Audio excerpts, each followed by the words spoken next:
అండి, అందరికీ నమస్కారం అండి. Welcome back to latest repeats. AP రాష్ట్ర వ్యాప్తంగా మహిళలందరికీ కూడా ఆడబిడ్డ నిధి పథకం ప్రారంభానికి శ్రీకారం చుట్టింది ఏపీలో కూటమి ప్రభుత్వం. ఆంధ్రప్రదేశ్ రాష్ట్ర వ్యాప్తంగా ఉన్నటువంటి ఎవరైతే మనకు అర్హత ఉన్నటువంటి మహిళలు ఉన్నారో వారందరికీ కూడా ఏపీ ప్రభుత్వం 18,000 రూపాయలు అందజేసే ఆడబిడ్డ నిధి పథకం ప్రారంభానికి శ్రీకారం చుట్టిందనమాట.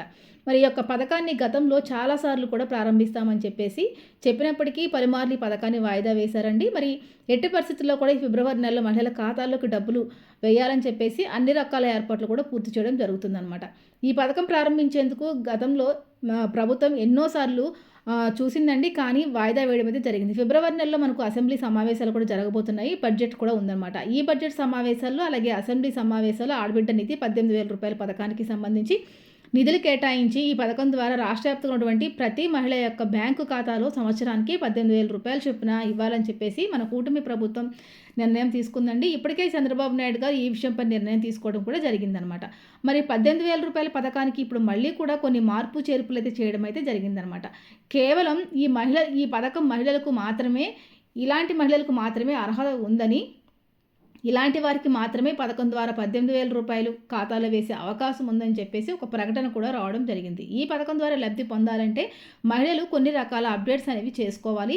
రూల్ ప్రకారం మరి ఇప్పుడు మార్చినటువంటి రూల్స్ ఏంటి, కొత్తగా తీసుకొచ్చిన రూల్స్ ఏంటి, దీని ప్రకారం మహిళలు ఏం చేసుకోవాలి అనే వివరాలన్నీ కూడా ఈ వీడియోలో మనం డీటెయిల్గా తెలుసుకుందాము. దీంతో పాటుగా మరి కొన్ని కొత్త రకాల ప్రూఫ్స్ కూడా కావాలని చెప్పేసి ప్రభుత్వం చెప్పడం అయితే జరిసిందనమాట.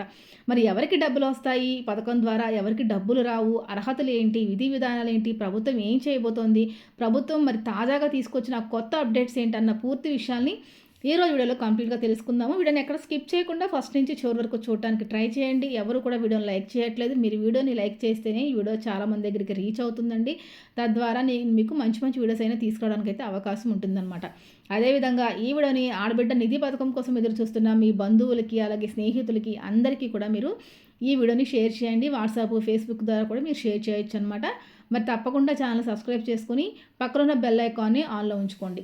ఇక లేట్ చేయకుండా వీడియోలోకి వెళ్ళిపోతామండి. ఆంధ్రప్రదేశ్ రాష్ట్ర వ్యాప్తంగా ఉన్నటువంటి మహిళలందరికీ కూడా ఏపీ ప్రభుత్వం ఈ యొక్క ఆడబిడ్డ నిధి అనే పథకం ద్వారా సంవత్సరానికి 18,000 రూపాయలు చొప్పున ఇస్తామని చెప్పేసి ఎన్నికల మేనిఫెస్టోలో భాగంగా మనకు హామీ ఇవ్వడం అయితే జరిగింది. మరి ఎన్నికల మేనిఫెస్టోలో ఇచ్చినటువంటి హామీ ప్రకారం ఈ యొక్క పథకానికి సంబంధించిన విధి విధానాలను రూపొందించి ఈ పథకాన్ని ప్రారంభించడానికి ప్రభుత్వం అయితే సిద్ధమైపోయింది. కానీ ఇక్కడ ఏమైందంటే మళ్ళీ కూడా ఇక్కడ ఇబ్బంది పడాల్సిన పరిస్థితి అయితే వచ్చిందండి. రాష్ట్ర వ్యాప్తంగా ఉన్నటువంటి మహిళలకు ఎప్పటికప్పుడు యొక్క పథకానికి సంబంధించి వాయిదా అనేది పడుతూనే ఉంది. ఎందుకంటే అన్ని రకాల ఏర్పాట్లు పూర్తి చేసినా కానీ కొన్ని రూల్స్ అనేవి ఉన్నాయన్నమాట. మరి గతంలో ఉన్న రూల్స్ను కాకుండా మళ్ళీ కొత్తగా రూల్స్ అయితే తీసుకోవడం అయితే జరిగింది. ఈ పథకం ప్రతి మహిళకి వర్తింపజేయాలని చెప్పేసి ప్రభుత్వం అన్ని రకాల చర్యలు తీసుకుంటుంది. గతంలో చూసుకుంటే చాలామంది దగ్గర రేషన్ కార్డులు లేవండి. కొత్త రేషన్ కార్డులు వచ్చిన తర్వాత ఒక పథకాన్ని అమలు చేయాలని చెప్పేసి నిర్ణయం తీసుకుంది కూటమి ప్రభుత్వం. అందువల్ల కూడా మనకి కొంత ఈ పథకం వాయిదా పడిందని చెప్పుకోవచ్చు. అయితే మనకి పూర్తి స్థాయిలో ఏపీ రాష్ట్ర వ్యాప్తంగా కొత్త స్మార్ట్ రేషన్ కార్డులు పంపిణీ అయితే జరిగింది. ఇంకా ఎవరికైనా రేషన్ కార్డులు లేకపోతే కనుక తొందరగా అప్లై చేసుకోండి, వెంటనే ఇస్తామన్న అవకాశాన్ని కూడా తీసుకోవడం అయితే జరిగిందనమాట. దీంతో పాటుగానే ఏపీలో స్మార్ట్ రేషన్ కార్డును మనకి ఏటీఎం కార్డ్ సైజులో ఉండే రేషన్ కార్డును కూడా తీసుకోవడం అయితే జరిగిందనమాట. మరి ఈ పథకానికి అప్లై చేసుకోవాలంటే మహిళలందరూ కూడా ఖచ్చితంగా ఈ యొక్క స్మార్ట్ రేషన్ కార్డు అనేది కలిగి ఉండాలి. అదేవిధంగా తొలుత ఈ పథకాన్ని సంక్రాంతి కానుకగా విడుదల చేయాలని చెప్పేసి ప్రభుత్వం అనుకుంది. కానీ కొన్ని కారణాల వల్ల ఈ యొక్క పథకం ప్రారంభం కాలేదండి. తొలుత ఈ పథకాన్ని బీసీ, ఎస్సీ, ఎస్టీ, మైనారిటీ కులాలకు చెందిన మహిళలకు 18 నుంచి 59 సంవత్సరంలో లోపు ఉన్న ప్రతి మహిళ యొక్క ఖాతాలకు డబ్బులు జమ చేస్తామని చెప్పింది. కానీ ఇప్పుడు నిర్ణయం మార్చుకుని ఈ పథకాన్ని అన్ని కులాలకి చెందిన మహిళలకు అందజేయాలని చెప్పేసి నిర్ణయం తీసుకోవడం జరిగిందనమాట. అంటే పేద మరియు మధ్యతరగతి కుటుంబాలకు చెందిన మహిళలు, అంటే బీపీఎల్ కుటుంబాలకు చెందిన మహిళలు ఎవరైతే ఉన్నారో బిలో ప్రావర్టీ లైన్ అనమాట, ఈ కేటగిరీకి వచ్చిన మహిళలు ఎవరైతే ఉన్నారో అందరూ కూడా ఒక పథకానికి అప్లై చేసుకోవచ్చు అని చెప్పేసి ఒక అప్డేట్ కూడా రిలీజ్ చేశారన్నమాట. మరి అర్హత ఉన్న ప్రతి మహిళ ఖాతాల్లోకి 18,000 రూపాయలు జమ కాబోతున్నాయండి. తాజాగా ప్రభుత్వం చేసినటువంటి నిర్ణయం ప్రకారం చూస్తే రాష్ట్ర వ్యాప్తంగా అన్ని కులాల మహిళలకి కూడా ఈ యొక్క పథకం అనేది వర్తిస్తుంది. ఇక కనీస వయసు అనేది 18 నుంచి 59 సంవత్సరంల వయసు లోపు అనేది ఉండాలండి. ఇక ఇంట్లో ఎంతమంది ఉంటే అంతమందికి కూడా ఈ యొక్క పథకం ద్వారా 18,000 రూపాయలు అయితే రావడం అయితే జరుగుతుందన్నమాట. మీ రేషన్ కార్డులో మీరు అమ్మ కూతురు ఇద్దరు ఉన్నారనుకోండి, మీ ఇద్దరికి కూడా డబ్బులు వచ్చే అవకాశం అయితే ఉంది. 18 సంవత్సరాలు నిండినటువంటి మీ కూతురు కనుక మీ ఇంట్లో ఉంటే ఆమెకు వాళ్ళకి కూడా వస్తాయన్నమాట. ఒకే ఇంట్లో ఇద్దరున్నా, ముగ్గురున్నా కూడా ఒక పథకం ద్వారా మీరు లబ్ధి పొందొచ్చండి. ఈ పథకానికి సంబంధించి 18 నుంచి 59 సంవత్సరముల లోపు వయసు ఉండాలని చెప్పేసి ప్రభుత్వం తాజాగా నిర్ణయించడం జరిగింది. మరి ఈ పథకానికి సంబంధించి మీరు అప్లై చేసుకోవాలంటే ఖచ్చితంగా మీ దగ్గర కొత్త స్మార్ట్ రేషన్ కార్డు, అలాగే ఆధార్ కార్డు, మీరు బ్యాంక్ ఖాతా అనేది తప్పనిసరిగా కలిగి ఉండాలి. ఇవి ప్రాథమికంగా మీరు అప్లికేషన్ చేసుకోవడానికి కావాల్సినటువంటి ప్రూఫ్స్. ఈ 3 ప్రూఫ్స్‌ని గనక మీరు సిద్ధం చేసుకొని పెట్టుకొని ఉంటే ఈ యొక్క పథకానికి గనక అప్లై చేసుకుంటే మీకు ఎలాంటి ఇబ్బంది లేకుండా ఈ యొక్క పథకం ద్వారా మీరు పూర్తి స్థాయిలో లబ్ధి పొందే అవకాశం అయితే ఉంటుందన్నమాట. కాబట్టి ఖచ్చితంగా ప్రతి ఒక్కరూ కూడా ఈ యొక్క పథకానికి సంబంధించి దరఖాస్తు చేసుకోవడానికి మీరు సిద్ధంగా ఉండండి. దరఖాస్తు చేసుకుని రాష్ట్ర వ్యాప్తంగా ఉన్నటువంటి ప్రతి మహిళ కూడా ఈ యొక్క పథకం ద్వారా మీరు లబ్ధి పొందే అవకాశం కూడా ఉందన్నమాట.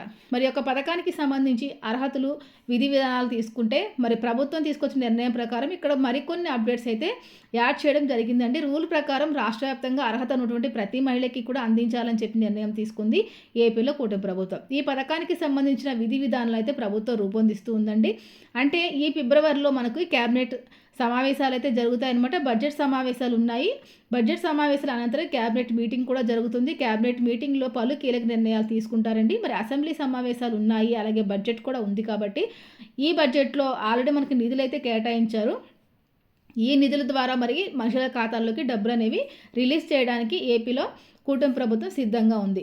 ఇదే విధంగా కొన్ని అర్హతా ప్రమాణాలు కూడా తీసుకోవడం అయితే జరిగిందనమాట. ఈ యొక్క పథకానికి అప్లై చేసుకోవాలి అనుకున్న మహిళ ఖచ్చితంగా ఆంధ్రప్రదేశ్లో శాశ్వత నివాసిత అయి ఉండాలండి. దీంతో పాటుగా మీరు హౌస్ హోల్డింగ్ మ్యాపింగ్లో నమోదై ఉండాలి. అంటే మీరు మీ గ్రామాల్లో సచివాలయం ఉంటుంది కదా, సచివాలయాల్లో ఉన్న మరి సిస్టమ్స్లో మీరు హౌస్ హోల్డింగ్ మ్యాపింగ్లో నమోదే ఉండాలన్నమాట. దీంతో పాటుగా ప్రతి ఒక్క మహిళ కూడా sister verification, P4 survey, house holding mapping కూడా, జియో ట్యాగింగ్ కూడా చేయించుకొని సిద్ధంగా ఉండాలి. దీంతో పాటుగా రేషన్ కార్డుకి కూడా సంబంధించి కేవైసీ అనేది పూర్తి చేయడం మర్చిపోకండి. ఈ కేవైసీకి సంబంధించి కేవైసీ ఉంటేనే మీరు పూర్తిగా పథకాల ద్వారా లబ్ధి పొందేటువంటి అవకాశం అయితే ఉంటుందన్నమాట. రేషన్ కార్డుకి సంబంధించిన ఈకేవైసీ ఉందా లేదా అని చెప్పేసి ఒకసారి మీరు చెక్ చేసుకోవాలి. ఈకేవైసీ ఉందా లేదా చెక్ చేసుకోవడానికి గ్రామ వార్డు సచివాలయానికి కానీ రేషన్ దుకాణానికి వెళ్ళి మీరు ఈకేవైసీ ఉందా లేదా అని చెప్పి తెలుసుకోండి. ఒకవేళ కేవైసీ కనుక మీరు చేసుకోకపోతే బయోమెట్రిక్ ఆధారంతో బయోమెట్రిక్ అథెంటికేషన్ ద్వారా మీరు పూర్తి చేయాల్సి ఉంటుందండి. మీరు మీ రేషన్ దుకాణాల వద్దకు వెళ్తే అక్కడ ఉన్న డీలర్సే మీ చేత ఈ యొక్క రేషన్ కార్డు కేవైసీ అనేది కంప్లీట్ చేస్తారు. అదేవిధంగా ఆధార్ కార్డు కూడా కేవైసీ కంప్లీట్ చేసి మీరు ఆధార్కి రేషన్ కార్డుకి లింక్ చేసుకోవాలి. తర్వాత ఆధార్ కార్డుకి ఫోన్ నెంబర్ కూడా లింక్ చేసుకోవాలి. ఇక్కడ మహిళల గురించి ప్రత్యేకంగా ఒక విషయం గురించి చెప్పాలనుకుంటున్నాను. చాలామంది మహిళలు ఆధార్ కార్డుకి 2-3 ఒకే ఫోన్ నెంబర్కి 2-3 ఆధార్ కార్డులు అయితే ఉంటున్నాయి. అంటే ఒకళ్ళ హస్బెండ్ ఫోన్ నెంబర్ ఇవ్వడం అయితే జరుగుతుంది. వాళ్ళ ప్రత్యేకంగా ఫోన్ నెంబర్ లేకుండా మరి వాళ్ళ హస్బెండ్ ఫోన్ నెంబర్కే ఆధార్ లింకింగ్ అనేది చేసుకోవడం జరుగుతుంది. ఇలా ఈ విధంగా చేసుకోవడం వల్ల చాలామందికి ఆ తల్లి కొందన పథకంలో చాలా రకాల ఇబ్బందులు అయితే వచ్చాయి. కాబట్టి ఖచ్చితంగా మీ ఫోన్ నెంబర్ని మీరు సపరేట్గా కలిగి ఉండాలండి. అదే ఫోన్ నెంబర్ని మీరు ఆధార్ నెంబర్కి లింకింగ్ చేసుకోవాలన్నమాట. ఇలా చేసుకున్న తర్వాత మీరు ఈ ఆధార్ని అదేవిధంగా ఫోన్ నెంబర్ ఈ 2 కూడా మీరు బ్యాంక్ ఖాతాకి లింక్ చేసుకోవాలి. ఒకసారి మీరు మీ బ్యాంకుకి వెళ్ళి మీ బ్యాంక్కి మరి బ్యాంక్ ఖాతా యాక్టివ్లో ఉందా లేదా అని చెప్పేసి చూసుకోండి. అదేవిధంగా బ్యాంక్ ఖాతాకి ఎన్పిసిఎల్ లింకింగ్ అనేది ఉంటుందన్నమాట. ఖచ్చితంగా మీరు దాన్ని కూడా చేసుకోవాలి. ఎందుకంటే ప్రభుత్వం డైరెక్ట్ బెనిఫిట్ ట్రాన్స్ఫర్ ద్వారా డబ్బులు అనేవి అకౌంట్లో జమ చేస్తుంది. అంటే డీబీటీ విధానం ద్వారా వేస్తారనమాట. మీకు అన్ని రకాల అర్హతలు ఉండి ఎన్పిసిఎల్ లింకింగ్ లేకపోయినా డబ్బులు అనేవి వెనక్కి వెళ్ళిపోతాయి అన్నమాట. మళ్ళీ ప్రభుత్వం డబ్బులు రిలీజ్ చేసినా మీ ఖాతాలో పడకుండా వెనక్కి వెళ్ళిపోతాయి, రిజెక్ట్ అయిపోతాయి. అలాంటి ఇబ్బంది లేకుండా ఉండాలంటే మీరు ఖచ్చితంగా ఎన్పిసిఎల్ లింకింగ్ అనేది చేసుకొని సిద్ధంగా ఉండండి. ఇవన్నీ మీరు అప్డేట్స్ చేయించుకుంటే మరి తల్లి కొందన పథకానికి సంబంధించి డబ్బులు ఏ విధంగా అయితే బ్యాంకు ఖాతాలో జమ చేసిందో కూటమి ప్రభుత్వం, అదేవిధంగా మీకు ఆడబిడ్డ నిధి పథకానికి సంబంధించిన డబ్బులు కూడా ఖాతాల్లోకి జమ చేయడం అయితే జరుగుతుందన్నమాట. ముఖ్యంగా ఈ యొక్క పథకం ద్వారా రాష్ట్ర ప్రభుత్వం ఏం చెప్తుందంటే తప్పనిసరిగా ఈ యొక్క పథకానికి సంబంధించినటువంటి ప్రతి అప్డేట్ కూడా చేసుకోవాలండి. ఇక సిస్టర్ వెరిఫికేషన్ విషయానికి వస్తే కనుక 300 యూనిట్ల కన్నా కరెంటు బిల్లు తక్కువ ఉండాలి. ఇన్కమ్ ట్యాక్స్ పే చేస్తూ ఉండకూడదు. మీ కుటుంబంలో ఎవరికి గవర్నమెంట్ ఉద్యోగం ఉండకూడదు. అదేవిధంగా మీ ఆదాయం వచ్చేసి పట్టణ ప్రాంతాల్లో నెలసరి ఆదాయం 12,000, అలాగే గ్రామీణ ప్రాంతాల్లో వచ్చేసి 10,000కు మించి ఉండకూడదు అనమాట. మరి ఇవన్నీ కూడా సిస్టర్ వెరిఫికేషన్ కిందకే వస్తాయన్నమాట. ఒకసారి మీరు ఇవన్నీ గుర్తు చేసుకుని ఈ ప్రాబ్లమ్స్ అనేవి ఏమీ లేకుండా మహిళలు రెడీగా ఉండాలి. అప్పుడే మీకు ఈ యొక్క ఆడబిడ్డ నిధి పథకం ద్వారా 18,000 రూపాయల పథకం పథకానికి సంబంధించి డబ్బులు ఫిబ్రవరి నెలలో ప్రభుత్వం అయితే మహిళల ఖాతాల్లోకి ఖచ్చితంగా జమ అయితే చేయబోతుందండి.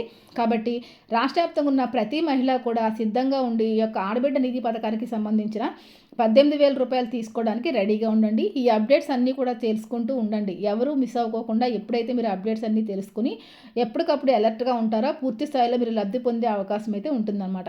మన ఛానల్లో ఇలాంటి అప్డేట్స్ అన్నీ నేను ఎప్పటికప్పుడు మీకు తెలియజేస్తూ ఉంటాను. తప్పకుండా ఛానల్ ఫాలో అవుతుండండి. మరొక మంచి వీడియోతో మళ్ళీ కలుసుకుందాం. అంతవరకు సెలవు. నమస్తే.